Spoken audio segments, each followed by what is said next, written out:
Salut mes petits cinéphiles, j'espère que vous allez bien. Le mois de mars s'achève et on entre dans le printemps. Vous avez peut-être pu faire le printemps du cinéma, je vous le souhaite, les places n'étaient pas chères. Mais c'est surtout l'occasion pour moi de vous demander quels sont les films que vous avez vus en salle au mois de mars. Dites-le moi en commentaire. En attendant, voyons voir les films que moi j'ai découverts, histoire de vous donner des idées, mais surtout mon avis véritable sur chacun de ces films. Attention, cependant, certains films sont sortis avant mars. Mais si j'en parle, c'est parce que j'ai quand même eu la chance de les rattraper au cinéma. Pareil pour d'autres films qui, eux, ne sont pas encore sortis, mais qui sortiront en avril. Donc au moment où vous voyez cette vidéo, en théorie. Alors prends ton meilleur popcorn, c'est parti. Au passage, moi c'est Lala Cinéma, bienvenue sur ma chaîne.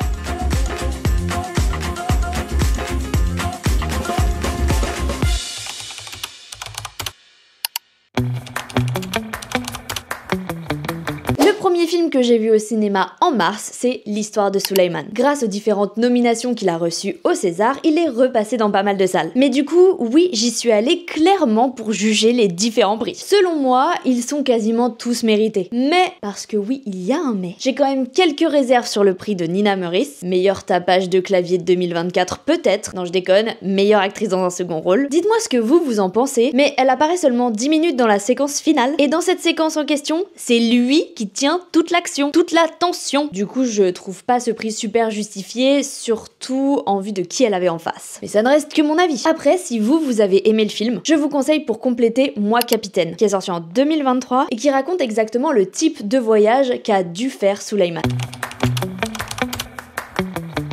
Bon, pour ce deuxième film, on est encore dans un film qui est déjà sorti, mais il y a quand même encore plus longtemps, qui est passé totalement inaperçu. Tellement inaperçu que le distributeur a réorganisé des projections pour la presse à l'occasion de la sortie du DVD. J'avais jamais vu ça. Et c'est justement dans ce cadre-là que j'ai pu le voir. Et ce film, c'est Here. Et en plus, j'ai adoré. J'ai eu un peu de mal avec l'IA et l'effet très artificiel des décors, mais une fois habitué, je trouve le film vraiment très bien. Fort, simple, puissant, une proposition artistique très intéressante et même assez unique, qui aurait clairement mérité plus de visibilité. Si jamais vous avez moyen de le rattraper, n'hésitez pas. Je sais qu'il n'y a pas beaucoup de personnes qui l'ont vu, mais dans l'entièreté de ces gens-là, il y a quand même au moins 80% qui l'ont beaucoup aimé. Faites-nous confiance. En fait, je trouve ça fou que le film il ait été boudé alors que le réalisateur c'est quand même Robert Zemeckis, avec toute l'équipe de Forrest Gump, pourtant ça a pas suffi.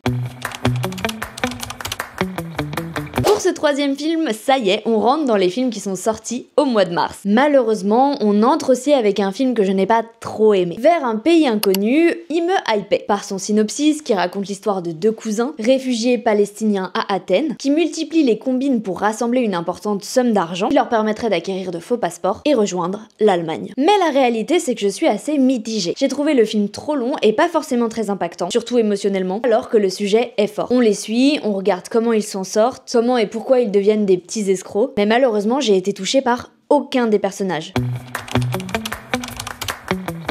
Le petit banger du mois arrive avec ce quatrième film et on parle de Mickey 17. Allez, dites-le, vous aussi vous êtes allés le voir. Tout le monde est allé voir ce film au mois de mars parce que c'est le réalisateur de Parasite. Parasite qui est une palme d'or et aussi un succès public. Et je sais que pour plein de gens ça a été un peu mi-figue mi-raisin. Beaucoup s'attendaient peut-être à retrouver le style de Parasite alors qu'il fallait plutôt garder en tête sa carrière américaine. Quoi qu'il en soit, franchement, moi j'ai trouvé ça top. Et je pensais pas à ce point-là. J'ai passé un super moment, très divertissant, intelligent, drôle, grosse critique de la société américaine. Et je vais pas vous mentir, moi je venais juste pour voir un blockbuster. Je savais déjà ce que j'allais voir. Et contrairement à ce que j'ai pu lire ou entendre chez d'autres créateurs de contenu, moi j'ai pas trouvé qu'il était si long que ça. J'ai trouvé que c'était assez bien rythmé. Parce qu'en soi, oui, le film il est long, mais on s'ennuie pas. Et aussi j'adore Robert Pattinson. Si vous trouvez qu'il joue pas bien à cause de Twilight, déjà arrêtez-vous tout de suite. Vous avez du caca dans les yeux. Pour ce cinquième film, je vous fais découvrir un film qui sortira en avril. C'est le moment avant-première. J'ai déjà pu le voir et ça s'appelle Piégé. Imaginez Gripsou et Hannibal Lecter dans une voiture. Alors non, c'est pas exactement ça. Mais ces deux comédiens vont en effet se faire face dans une voiture dans un film d'action, qui raconte l'histoire d'un voleur qui s'introduit dans une voiture de luxe et qui se retrouve piégé à l'intérieur. Des dommages. Et il découvre que son énigmatique propriétaire en a un contrôle total et qu'il a envie d'exercer sur lui une vengeance diabolique. C'est pas mal, pas très long et divertissant. C'est pas du grand cinéma non plus, mais il y a de bonnes idées. J'essaie de pas vous en dire trop, mais il y a des mouvements de caméra ultra stylés parce que la majorité de l'action elle se passe dans une voiture. Ah, c'est aussi un petit peu gore. Pour ce 6e film, ouvrons la porte des Disney. La boîte de Pandore. Le nouveau live-action des studios événements vient de sortir. Évidemment, on parle de Blanche-Neige là. Vous imaginiez quoi exactement? Le film a plein de polémiques. Il se fait boycotter pour une nouvelle raison toutes les semaines. C'est vraiment la télé-réalité de l'entertainment. Mais ici, on est là pour porter un regard neutre. De spectateurs sans tous les aléas d'à côté. Alors, qu'est-ce que ça vaut vraiment? Certains de mes collègues créateurs de contenu ont défoncé le film. En vrai, je comprends leur position. Mais pour ma part, j'ai passé un bon moment. Oui, il y a beaucoup de choses qui vont pas. Les nains, genre, ça va vraiment pas. Certains jeux d'acteurs aussi. Mais après, la prestation de Rachel Zegler, elle est trop géniale. La meuf chante tellement bien. Abusé. C'est un vrai musical, quoi. De toute façon, les gens, ils adorent critiquer parce que c'est Disney. Mais ça reste un bon divertissement pour toute la famille. Et accessible pour les enfants. Et pour avoir revu le dessin animé original il y a pas très longtemps, franchement, il se passe quand même un petit peu plus de trucs dans le live action, hein. On change d'ambiance avec le 7e film parce que cette fois-ci, on parle de The Grill. T'es mal accent. Une pépite de lenteur. C'est le coup de feu dans la cuisine de The Grill, restaurant très animé de Manhattan. Pedro, cuisinier rebelle, tente de séduire Julia, une serveuse. Mais quand le patron découvre qu'il manque de l'argent dans la caisse, ça va partir en cacahuète. Tout le monde devient suspect en fait. Et le service dégénère. Je vais être honnête avec vous, je l'avais vu au festival du film américain de Deauville en septembre, mais dans des conditions horribles. Je l'avais pas vu en salle avec tout le monde, j'avais dû le voir sur mon ordi en plein de fois, bref. Terrible. Bon, autant vous dire qu'il m'avait laissé un petit peu perplexe. Quand on m'a proposé de retourner le voir, forcément j'ai hésité. J'ai décidé de lui donner une seconde chance. Et j'ai bien fait parce que je me suis rendu compte que j'avais pas du tout apprécié le film à sa juste valeur. Il y a beaucoup de sujets très intéressants qui résonnent assez fortement aujourd'hui. Le rêve américain ou le rêve européen qui existe plus vraiment, en tout cas pas de la manière dont on pense, dans les yeux de ceux qui travaillent tout en bas. La mise en scène remarquable et entraînante nous enferme vraiment dans l'oppression de la cuisine. Et vous savez pourquoi le film il est en noir et blanc? Eh bien d'après le réalisateur, c'est parce qu'il voulait glorifier le personnel et pas la nourriture. Que notre regard ne soit pas attiré par toutes les bonnes choses qui sont en train d'être préparées, mais qu'on reste focus sur les personnages. Le film est adapté d'une pièce et ça se voit. Ils ont mis 1 mois à répéter pour réussir à coordonner ce récit choral.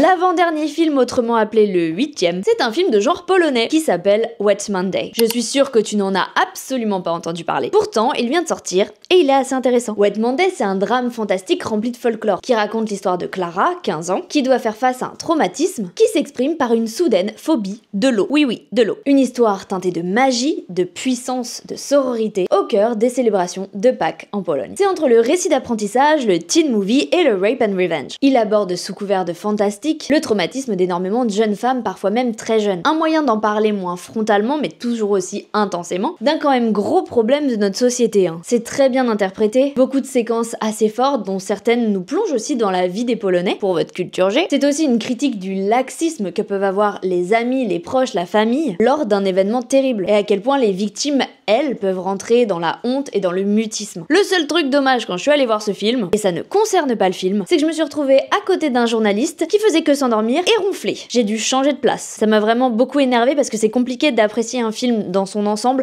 quand on est aussi souvent dérangé. Surtout que le mec, juste avant, il a quand même dit « Oui, moi je m'endors souvent devant les films » à son collègue. J'avais envie de lui dire « Mais pourquoi tu t'es assis à côté de moi en fait? Pourquoi t'es pas allé au fond de la salle, espèce de blaireau ?» Voilà, il fallait que ça sorte.